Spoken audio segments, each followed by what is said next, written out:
Starting off in here, work the tee away.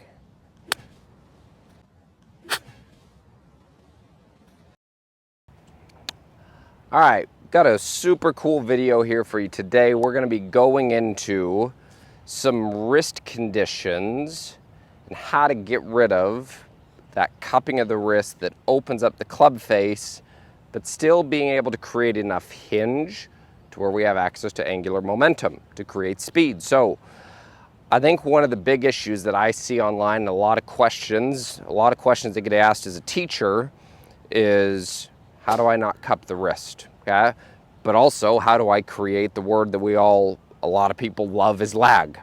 Okay? So firstly, I think it's important to understand what the wrists have the ability to do. Okay? So educating players on why the wrists do what they do, how they move the way that they move, and what that's actually going to do to the golf club right here.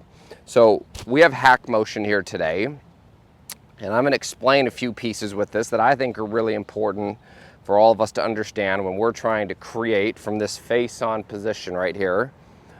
We're trying to create this 90-degree angle and getting the shaft more in line with the golf ball down here at P6. So when we look at what the wrists have the ability to do, we're going to dive mostly into the lead wrist here today. So what the lead wrist has the ability to do is it can go down, which would be ulnar deviation, and it can work up, which would be radial deviation. And then we have what we would call extension of the wrist. We also have what we would call flexion of the wrist. So this would be extension, this would be flexion. Okay, so radial is up, thumb up. Ulnar is thumb down. Extension is moving the glove logo closer to my forearm. Flexion is moving the glove logo further away from the top of my forearm. So I think it's important to actually understand what the wrists do. Now, as we start to break down a lot of these movements, there's a couple of them that work together right here. So a lot of times, if we look at this from down the line here, is the more ulnar deviated the player is right here, it's easier to work into flexion, okay? And the more radial deviated the player is, it's easier to work into extension. These are going to have very large effects on what the club face does. So right in here, I think one of the tricks right here for everybody that has a neutral grip is being able to go into enough upward hinge, which is radial, without extending the wrist right there. Because if I go into full radial and I just keep going, you can see how my hand, my glove logo starts to work closer to my forearm. And now if we watch what that does to the golf club from down the line, that starts to open it right there. If I bring it back here to where it's neutral, we can see this club face is more in line with the leading edge of the shaft, which would be neutral or would be square.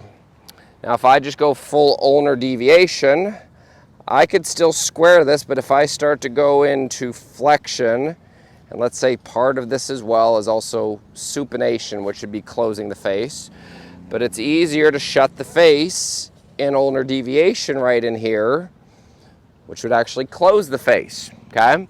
So understanding how the wrists work, I think are incredibly, incredibly important, and being able to create the skill set of having enough upward hinge or radial deviation so that from face on we can form what we see out of a lot of good players right here, whereas they're at P3, they have this L look or this 90-degree angle right here.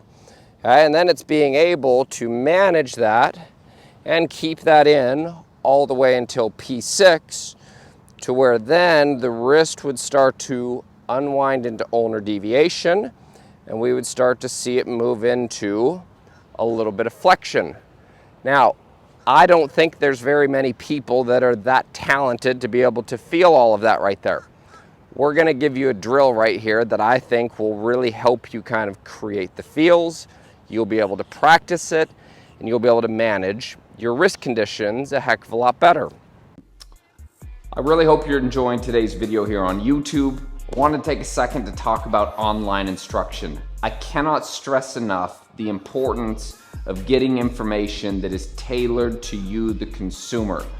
Online instruction works. All we really need is 3 golf swings, face on, down the line, rear view, and details about what your golf ball does and what your contact does. After that, you're gonna receive a very detailed analysis from me via Skillist, a follow-up video of what to work on, the phases that we're going to be changing, as well as an incredibly detailed practice plan of how to do that. So if that's something you're interested in, please click on the link down below. Now we'll get back to the video. I think the first place that I would start, so like I have HACKMOTION, we're gonna plug a few videos in here, and what you'll actually see is the amount of upward hinge that I have in the wrist. So right here I have HACKMOTION on right in here, and what this will actually tell me from here is the amount of radial hinge that I have moving into P2 right here. That is 6 degrees of radial. Now my job is I want to try and maintain that all the way to the top. And then what is my feel to maintain that all the way back down to P6? So I think actually just running through some of these pump drills, and we see other players as well that take this split grip right here, helps them create more of that feel so that we're not applying a pressure against the golf club that we start to lose this, and that works into ulnar deviation, or even starts to kick the golf club outside, and we might see a swing direction go too far inward, which can create a cut. So I think one of the first skills right in here is just actually starting to manage using a tool like HACKMOTION to say, all right, that right there is at 8 degrees. I'm gonna work that up, I'm gonna maintain that, and I'm gonna bring this all the way back down to where the butt end of the club is in line with the golf ball and the shaft's parallel to the ground. And I can see right here in front of me with HACKMOTION that I was able to actually do that. So we're gonna plug those videos in, take a look at those. We'll be right back. We're gonna follow this up with a drill. So from right in here, this is at 8. It's still at 8. And that's still at 8 right there. So this is explaining radial deviation without going into extension. And now I'm gonna hit a golf ball like that.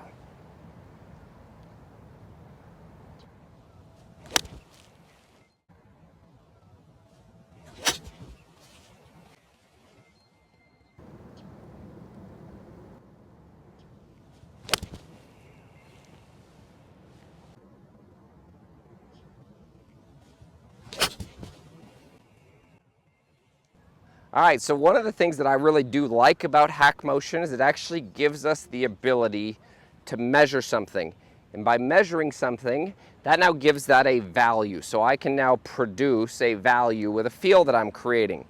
I think that now helps me when I go into practice or I take this to the golf course. I know what I'm supposed to be feeling, and I know with a tool like HACKMOTION that I'm actually doing it correct. So here's the drill that I'd like to do. So for the player that has a neutral grip, just to give you a heads up, if you have an incredibly strong grip, a neutral wrist position is going to close the face. So if you can see my grip right here, if this is really strong and I work this back neutral to where this is flat, that is going to close the face. So if you have a strong grip, I wouldn't recommend doing this. If you have a neutral grip, or you have a weaker side grip, this would be a good video for you to watch. So here's what the drill is. What I would do is I have a glove on right here. I think the majority of us who practice and play golf, we wear a glove. I think the majority of us as well have access to a tee. So if I took this tee and I placed this right here in the center of my glove, I'm gonna come up a little closer to the camera so you can see this actually. So as I come up here closer to the camera, what you're gonna see is when I put this tee inside of my glove right here, is if I go into too much extension, if I go into a bit too much of extension right here, what you'll see is that tee is gonna poke me in the arm right there. Okay, so now I have a reference for what neutral is. I think this for a lot of us out there is incredibly important to have a reference and have feedback if we're trying to get better at something. Wishing it probably isn't going to change it. So I'm a very big believer in feedback stations, and this right here would give me direct feedback without really injuring me. So when I take my grip, I can feel this T right here is against me. Now as I work into the takeaway, you can see how I can actually I could fit my index finger underneath that T. As I get to the top, I don't want to feel that T working into my forearm. That would be excessive radial with excessive extension, which is now opening the club face. Okay, we want to keep that square, I would say, for the majority of us if we're working on this. Now here's where this is a really cool piece down at the bottom. So I'm up at the top, that's not touching me. I'm right in here. Now if I started to throw this early, that T is also going to run back into me. So what I want you to feel right in here, when we have pressure forward, is this T, if you watch this from down the line, this T is going to start to work away from my forearm, and this is where we would move into ulnar deviation, flexion, squaring up the golf club to give us that solid strike right there. Okay, so this is a great way of designing feedback from your rehearsals. It starts out touching my forearm. By P2, it's not touching. Here at the top, it's not touching. 6, it's not touching. And now I'm going to start to feel like I'm working this T, as you can see from down the line. I'm working that T away from my forearm. So some of you might need to start at a slower pace right here. We might need to go work this back, move the T away. So I'd swing this to here, work it back, move the T away, and you can see at my finish here from face on, that T is still not touching my forearm right there.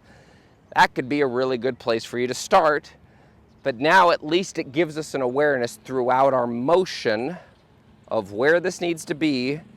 Just like when we had the HACKMOTION sensor on, now we have something that we can also relate this to a feel and a feedback station that you can do here at the range. If you're on the golf course practicing by yourself, this would be another good place to do it. So having feedback is really important. So again, setup, it's touching. P2, it's just off. At the top, it's not touching. 6, it's not touching.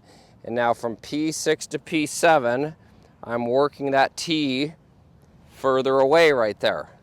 Starting off in here, work the T away. So we can see that T is still not touching my forearm right there. And that was a really solidly struck golf shot. So if you have access to HACKMOTION, measure yourself, give yourself a value. Once we understand the feel of what the value is, now we have something as simple as a T and a glove that we can create feedback, make our practice better, and start to make that change to our wrist conditions to make impact better. I hope you enjoyed this video here. If you haven't, please click that subscribe button. You can also click the bell right there, and that's going to notify you every time that I release a new YouTube video. Also, if you haven't, check out that last video that I did. It's right here, pinned to the screen. Thank you so much for your support. I really do appreciate you watching.